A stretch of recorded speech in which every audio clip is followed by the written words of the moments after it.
জলের কোনো ব্যবস্থা নেই আমবাসা বাজারে। জল ক্রয় করে ব্যবহার করতে হচ্ছে আমবাসা বাজারের ব্যবসায়ীদের। বিগত 6 মাস ধরে আমবাসা বাজারে জলের সংকট চলছে। জলের পয়েন্ট থাকলেও তা দিয়ে জল পড়ছে না, ফলে বাজারের ব্যবসায়ীদের অসুবিধার সম্মুখীন হতে হচ্ছে। ব্যবসায়ীরা জানান, বাজারে জলের কোনো ব্যবস্থা না থাকায় তাদেরকে জল ক্রয় করে ব্যবহার করতে হচ্ছে।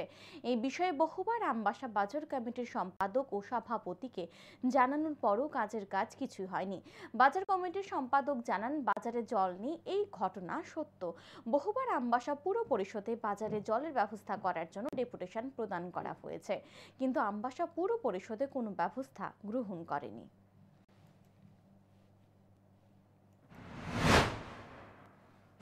পরপর দুইবার ডেপুটেশন দিয়েছি আমবাসা এসডিএমের কাছে, চেয়ারম্যানের কাছে, যে আমবাসা জলের ব্যবস্থা করতে হবে, গন্ডাছড়া রোডে একটা সিনট্যাক্সের ব্যবস্থা করতে হবে, মাছবাজারে একটা সিনট্যাক্সের ব্যবস্থা করতে হবে, তারপরে জিমের যে সাইডে যে পাইপ আছে পাইপটা ভাঙা আছে, এই যে বিষয়গুলো নিয়ে আরও অনেকগুলো বিষয় 11 দাবি নিয়ে আমরা দুইবার ডেপুটেশন দেওয়া হচ্ছে। ডেপুটেশন মিলে আমাদের এসডিএম বলেছিল যে সবগুলো দাবি আপনাদের যুক্তিসঙ্গত, কিন্তু আমরা ইমিডিয়েটলি করতেছি যে আজকে অনেকদিন হয়ে গেছে।